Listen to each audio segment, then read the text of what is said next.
My name is Elise. I'm 33 years old and work in a corporate job. I've been married to Luke for 2 years. He's 3 years older than me and works at a company similar to mine. Since we got married, we've been living with his parents in a 2-family home. Luke has one older brother, Cody, who's 6 years older than him. Before Luke and I got married, Cody and his wife, Chris, were living with their parents. Chris talks a lot and is very competitive, which often caused arguments with her mother-in-law. Eventually, Cody and his dad got tired of the fights and decided to move out. Luke had been living on his own before we got married, so neither of us thought about living with his parents. But then, his mom suddenly told us, "After you get married, you'll be living with us." Both my parents and Luke were shocked. I thought we'd stay in my apartment until we had kids, as it was more convenient for me to commute. We were both surprised, but we decided it would be easier to live at his parents' house since the commutes would be the same. Their house, built by Luke's grandfather, is old but has a main house and a guest house. We thought we would have enough privacy, so we agreed to move in. However, after moving in, I quickly regretted it. Luke's mom, who's in her 60s, started complaining about back pain and dizziness. She gave all the housework to me, including cleaning, laundry, and shopping. I work full-time, so even sharing chores with Luke didn't leave us enough time for our own lives, let alone his parents. On top of that, we had unexpected financial problems. The guest house needed major repairs. When we first saw it, it looked fine from the outside, but inside it was falling apart. We agreed to pay for the renovations since it was our space, but when my mother-in-law saw the finished guest house, she insisted that we fix up the main house too. She said, "You can't fix up the guest house and leave us living in a rundown house." We couldn't afford to fix everything at once, but she didn't care. She said, "Why is Elise working if she's not helping her in-laws?" She also wanted new expensive furniture and appliances, saying that the renovated rooms needed the best. On top of that, they made us pay for everything, even small things like green onions or toilet paper. Despite trying to save money by bringing our own food, my in-laws ordered takeout every day. Guess who paid for it? We did, using the family card that Luke was forced to get. This situation has made it hard for Luke and me to save any money. Every month, we stress out trying to balance the family budget right before the credit card bill is due.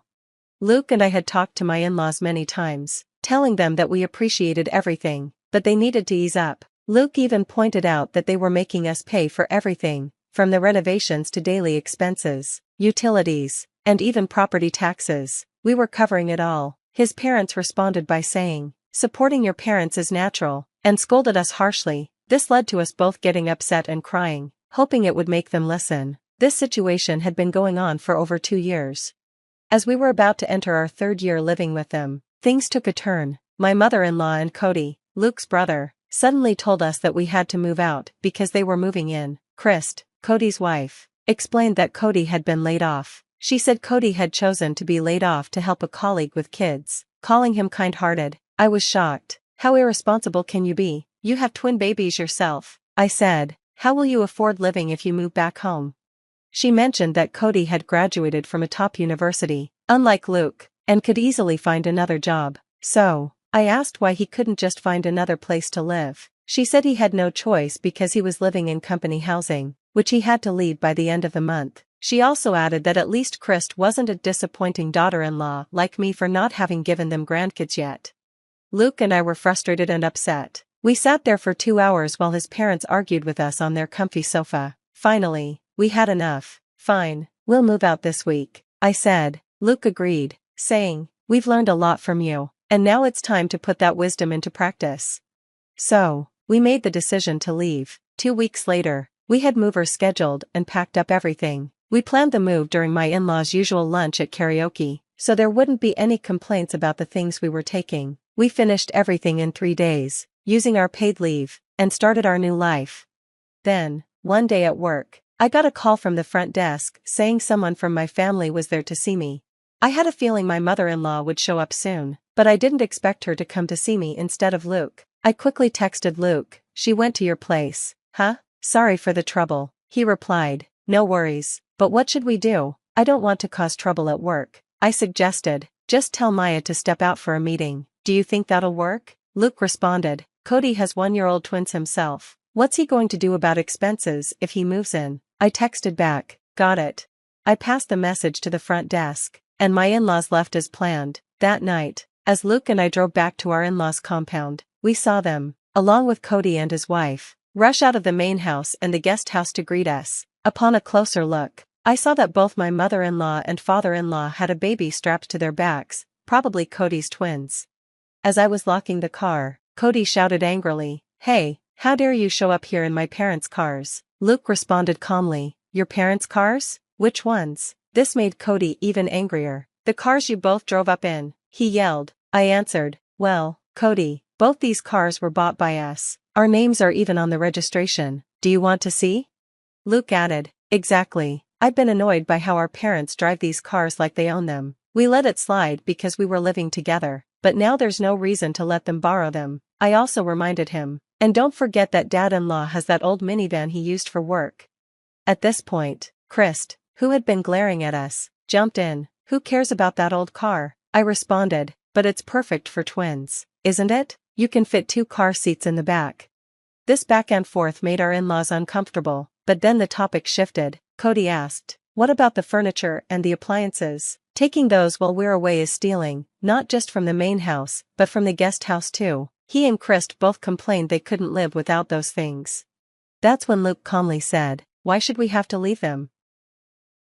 I said, "Look, I get that we're using the guest house, but there's no reason to take stuff from the main house too." Things started to heat up when I asked, "Isn't that stuff something we all pitched in for?" Luke's dad shot back, "Once you give something, it's ours." Luke responded calmly, "Hold on, we never gave you anything, we just lent it to you. There's no paperwork saying it's yours." Both his parents were shocked by his response. Luke kept going, "We lived together, so we lent stuff as a courtesy. Now that we're living separately, why should we keep lending it to you? We're taking back what's ours. Is that a problem?" Luke and I smiled at each other, and everyone seemed to come to their senses. Then his parents asked, "But we have washing machines and fridges too, you don't need 2 of each." Luke answered, "Exactly, so why not lend them to us again?" I added, "Well, with all the stuff we've moved, it's getting cramped in our new place." Luke and I smiled, agreeing, "It's a tight fit right now." Christy started to speak, but we cut her off. "Remember, it's a storage room, so it's supposed to be cramped," I said. We both laughed, then added, "Until the official contract is done, this is how it has to be." Our in-laws were left confused. Then Luke dropped a bombshell, "By the way, we're moving to Boston next month." Luke explained that both of us had been offered jobs at the corporate headquarters, but we had turned them down because we were living with my in-laws. Now that we were moving out, we had both accepted the transfers and got internal notifications for new positions at the headquarters. If all goes well, we could work there until retirement. Then Luke added, "By the way, a colleague of mine is moving overseas for a while and wanted to sell his high-rise condo." Everything lined up perfectly. My in-laws were shocked. "Wait, you're going to live in a high-rise condo in Boston? How did that happen?" Luke smiled and said, "Life's funny, huh? If Cody and the gang hadn't told us to move out, we wouldn't have stumbled onto this." One of my in-laws asked, "How can you afford a high-rise condo? That seems impossible." Luke explained, "That's thanks to Elise's dad, he helped with the down payment. My sister is inheriting the family property, so this is kind of a trade-off. Plus, the condo's previous owner gave us a big discount because we agreed to store his modern altar while he's away." Luke added, "With that discount, it feels like we're the ones getting the better deal." At that moment, Christy, who had been standing nearby, burst into tears, saying, "That's so unfair. I'd rather live in a high-rise in Boston than in Atlanta." The in-laws, who had been quiet until now, suddenly started praising Luke, saying, "Looks like Luke really has it together, doesn't he? Like mother, like son." But Luke ignored them completely and turned to me. They said, "Living in a high-rise in Boston? Everyone's going to be jealous. When are you moving? We must visit." Luke smiled and said, "Why visit for just a short time? If we're going to Boston, you should come too." The in-laws agreed, "That's an interesting idea." But Cody and Christy were not happy. Cody snapped at them, "What are you talking about? Cody's being downsized, so you'll have to support us. Plus, until I find another job, Christy will have to go back to work, and you'll have to take care of the house and the twins." The tension grew, and Cody and Christy marched up to the in-laws, who were holding the twins. The babies started crying, and their cries woke up the entire neighborhood. The neighbors, who had heard the shouting and crying, were now watching from a distance. My in-laws looked embarrassed and turned red. They looked at Luke, waiting for him to say something. Luke smiled and said, "So this is a battle between a raccoon and a fox, huh?" Turning to the people around him, he explained, "If neither of our families works together, our finances will collapse next month." Christy, upset, asked what he meant. I added, "Christy, you thought that if Cody lost his job and moved back into his parents' house, you could just shift the utility bills and groceries onto them, right? Well, we've been paying for everything around here, and you can't rely on us anymore." Luke continued, "And starting next month, you'll need to help with the mortgage payments for the house renovation. The loan is in my father's name, not ours." Christy asked why it was in his father's name, and Luke explained, "I wanted the loan in my name since I was paying for it, but my dad insisted it would be shameful, so we used the house as collateral. We've been transferring money to his account to cover the loan, but now Cody needs to start helping." My in-laws and Cody didn't like that, but Luke stood firm. "We're giving up the inheritance, Cody, since you'll inherit the house. It's time to take care of your parents and the house." When my mother-in-law insisted that children should always take care of their parents, Luke replied, "Well, considering we've been covering your living expenses and the loan payments for the last 2 years, I think that pretty much balances out any future caregiving costs I'd have as a son." Luke turned to me and said, "Let's go home, love." I said, "Goodbye, everyone. I doubt we'll meet again. Take care." The next day, Luke and I sold the furniture and appliances we'd moved from the main house, along with 2 cars we wouldn't need anymore. When Christy texted asking if she could have the items, I simply replied, "Why?" and blocked her. After that, we used up all our remaining vacation days to finish moving into the new apartment. Buying the high-rise condo would take more time, so we decided to rent for the first year, thanks to my boss, who owned the place. One weekend, after all the stress, Luke and I were able to relax. As we looked at the city lights, Luke broke the silence. "I know I've been a hassle this time, but thanks for sticking with me." I teased him, asking, "What's with the formal tone all of a sudden?" But Luke continued, "When we first got married, I should have thought more about the idea of living together. Back then, I was just happy that you chose me over Cody, since we were always compared growing up. We'd been following our parents' wishes without really thinking, and when they told us to move out so they could bring Cody and his family in, I realized how they had been a burden on us for so long." Luke went on, "Then I thought about how much your parents must worry about you because of your situation, so I sent them an apology email. They said they'd forgive the past as long as we promised to make their daughter happy in the future. After that, they gave us the down payment for the condo without hesitation."